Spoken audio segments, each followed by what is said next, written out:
Okay, let's go live. Relationship Real Talk just came off an epic call with a person who was in the masterclass and who wants to talk about the next steps, and it was epic. I'm on fire. She's going to become unstoppable, unshakable. I love it.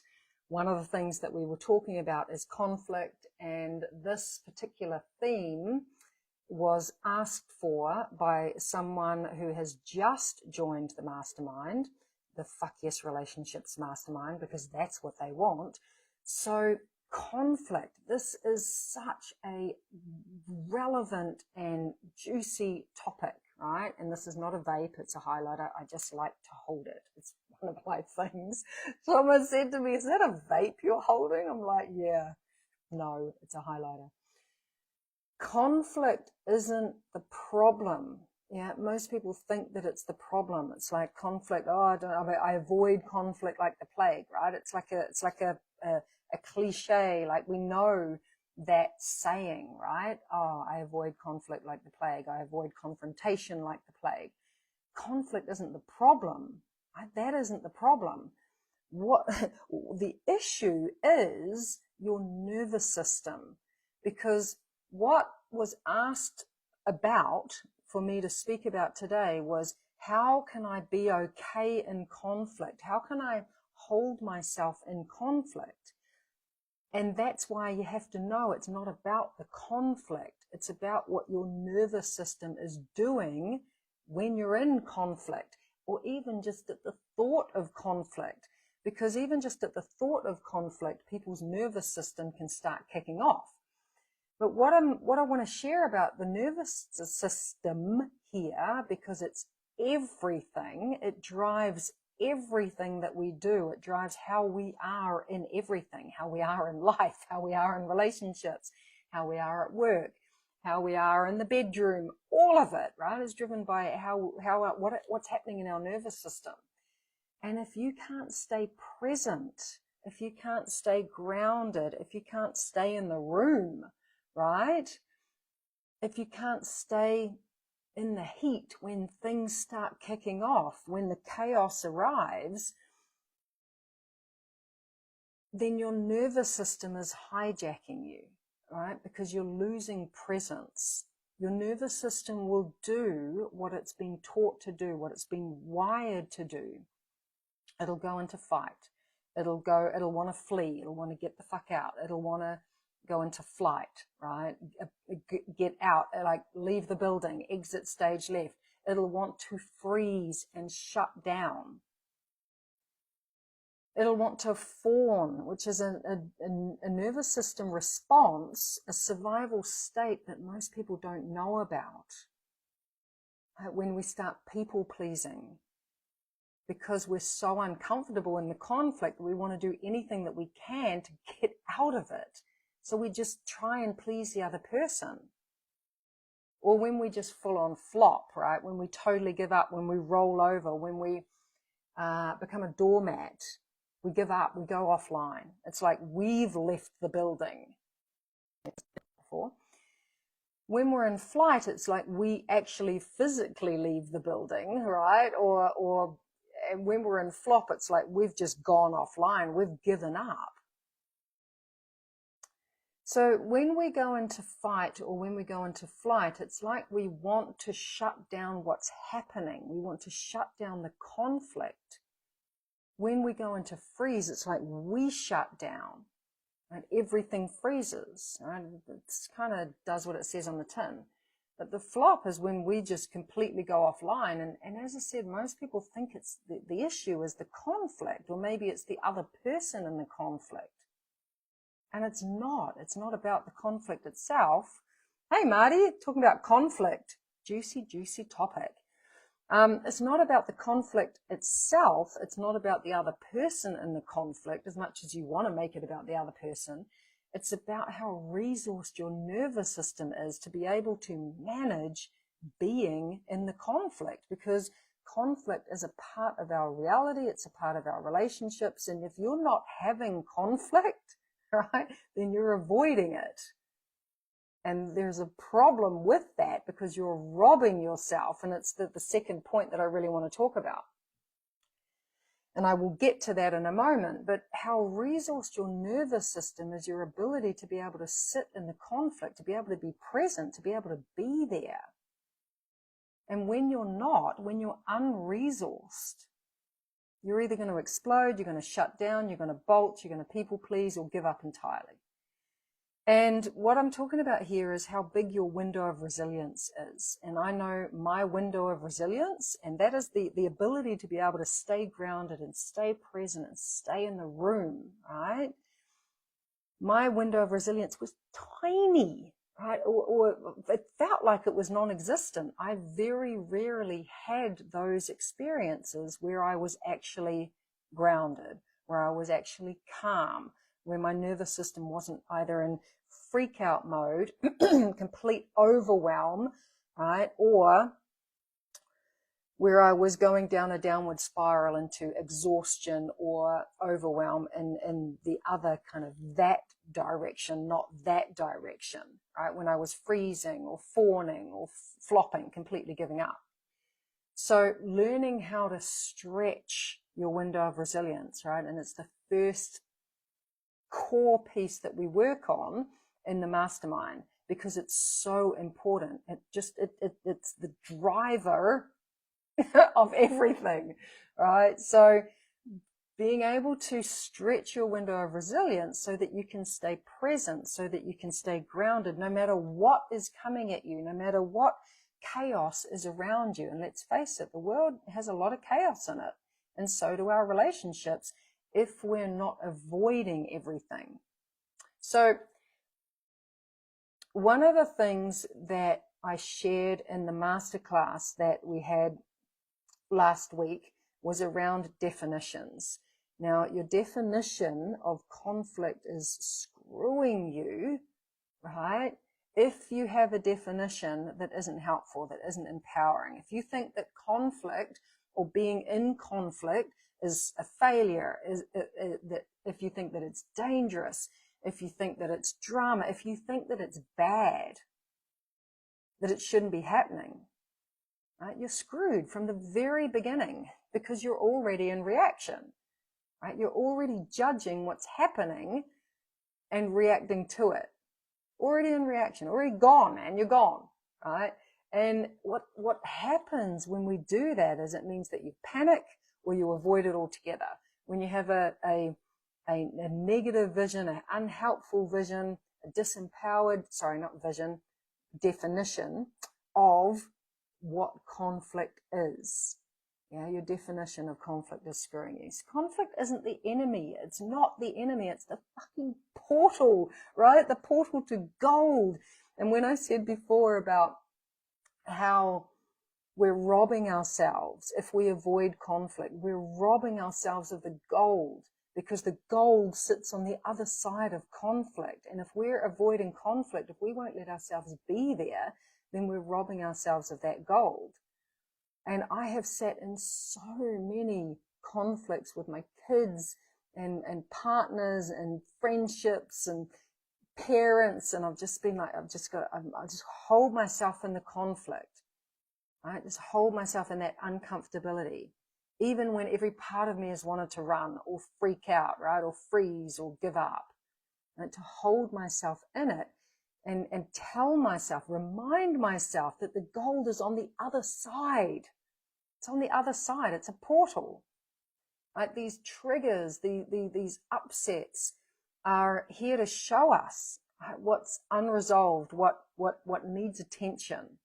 So instead of running away from it, right, which is our unresourced nervous system doing its thing, right, doing the thing that it's been taught to do to keep ourselves safe, instead of trying to escape conflict, right, we stretch our window of resilience to increase our ability, our capacity to be able to stay present. And then we can be there, right? We can be in the conflict. We can get the gold, man. Oh my God, so many times I've sat there with my boys and we've got to the gold at the end And we're just like, oh, wow, we never would have got here if we hadn't have been able to sit in the uncomfortability. And sometimes it's been really uncomfortable, sticky, right? Riding the waves of uncomfortability, discomfort, right? Oh, that stickiness. And this is the absolute truth about what conflict is. It reveals these edges to our growth. Right? And if we're just staying in what's comfortable, if we're just staying in what's familiar, right, which is the avoidance or the chucking out, right, the freezing up, the shutting it down. How many times I would shut down conflict because I just couldn't be there. Right? It's uncomfortable. Yes, there's a tension in there. It's sticky and it's not unsafe. What's actually unsafe is to have an unresourced nervous system, which means that you're just going into these survival states, right? Learning how to resource your nervous system so that you can be in your window of resilience and have that as your default rather than these other sides of freak out and shutdown, right? That is what creates internal safety. And as I said, it's the piece that we start with in the mastermind that I've been starting to really, really talk about, because off the back of the mastermind last week, I spoke about the launch of the mastermind and the doors close tomorrow. So if you want to chat, let me know. The last piece that I want to talk about before I complete this live, and would love to hear your comments, would love to hear what's landing for you, would love to hear what you're getting in terms of conflict. This is a part of our everyday reality, our relationships, and how we navigate it is where our power lies, right? But the last piece that I wanted to speak to is around the repair. Okay, so we've had a conflict. How do I repair? How do I come back into connection with someone, right, that I've had a conflict with? If I haven't been able to necessarily be grounded or be present or be calm or resourced, right? If I haven't sat in my window of resilience, and if you're just joining me now, go back to the replay of this live to find out what the window of resilience even is, right? Our capacity to be able to be present with an itchy nose. If we haven't been able to do that, then we've become disconnected, or we've jeopardized the connection, and we want to repair. We want to go into a repair with whoever it was that we had the conflict with. If you've lost your shit, if you've yelled, if you've shut down, if you've avoided, what we need to know is that it's not about them, right? It's not about the conflict, which I've already spoken about. It's about your definitions and it's about your nervous system. And it's not about the other person.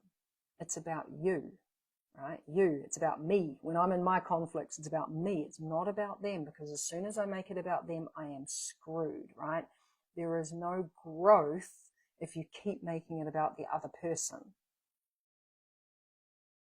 So one of the core themes that weaves its way through my work, which is really, really powerful, and it's the reason why I call myself a self-relationship alchemist, a self-relationship coach, because it doesn't matter what's going on outside of you, it only matters what's going on inside, because the inside informs the outside, right? It's an inside-out job, not an outside-in job, and the sooner we learn that, the more powerful we become, the more empowered we become in our relationships. So it's not about them, it's about you. If you've lost your shit, if you've yelled, if you've shut down, right, that is your history hijacking your present.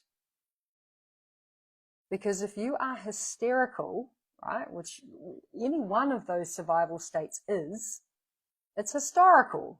I mean, hysterical is a word just because it starts with H and it's a nice little catchy phrase. If it's historical, if you're hysterical, it's historical.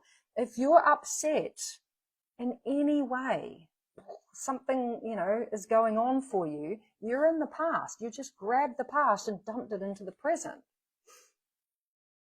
So you're Your past is, your history is hijacking your present, and the only real repair is radical self-responsibility, is ownership, right? Because apologies don't mean shit if it's just words, if you're just saying I'm sorry, right, without taking radical self-responsibility, ownership. What was my part in this? And it means you have to look in here, right? It means you have to know yourself better and be prepared to ask those questions. Even get reflections from other people about what they see if you can't see it for yourself, because we're so blind to ourselves and our own patterns and our own behaviors and our own shit, right? It's why we have coaches. It's why we have mentors. It's why I have my own coach. So what was your part in it? Why did you get activated? What do you need to own? What do you need to apologize? And what do you need to shift? Because apologies without action are meaningless. And expecting the other person to repair in return is manipulation. Right? We're giving radical responsibility and ownership to get something in return, and that is manipulation. Right? Getting to a place in your relationships where you don't have unconscious expectations and demands on the other person to be a certain way, do a certain thing, behave in a certain way, communicate in a certain way, right, is a really empowered place. And let's be clear, I'm not saying that you roll over and don't have any boundaries or don't have any standards, right? Because of course that is part of this conversation. Maybe another Relationship Real Talk live, right? Because that's a really juicy topic. However, when we have demands and expectations on other people, like I'm gonna take responsibility, but only if you do too, right? It's manipulation. The most powerful way to repair in a conflict is to see what you did, right? And to do something about it, and to not be attached to the other person matching that. Right? That is just so hugely powerful, because their nervous system may not be in a space yet where they can take personal responsibility and self-ownership, especially if it's your kids, right? But you modeling to them that empowered way of being in the world is huge, right? It's massive. So there's a few pieces, right? 3 things that I wanted to share about conflict, because being able to stay okay, being able to stay resourced in conflict, and being able to repair afterwards, knowing that conflict is not the problem, it's your nervous system and what it's doing while you're in conflict or even before conflict. Your definition of conflict is not serving you. If you're making it bad and you're thinking that you're a failure just because you're in conflict, if you believe it's dangerous, right, you're screwed from the very start. And repair, knowing that it starts with you, not them, right? Those are the 3 pieces I spoke about. Would love to hear your thoughts. Comment below. If there's something else you would like me to talk about in Relationship Real Talk, then hit me with some themes. Would be more than happy to speak about something that is sitting there with you, that has got some sticky, edgy stuff going on for you.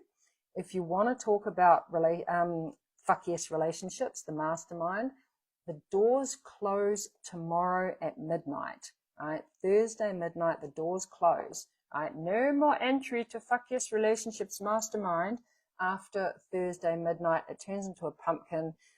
Cinderella better have got the glass slipper, all of that.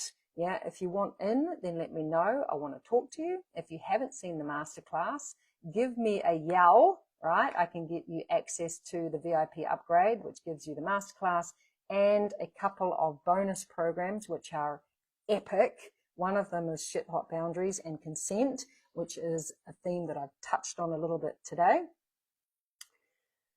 And I would love to talk to you if you want to get more support, if you want to get more empowerment in your relationships, so that you can come from a place where you want to unfuck your relationships, which was the name of the masterclass, to a place where you're creating fuck yes relationships, because that's what I wanted. All right, beauties. reach out if you would like to jump on a call, because if you are wanting to empower yourself in your relationships and get to that level of relating, then I want to talk to you. Big love.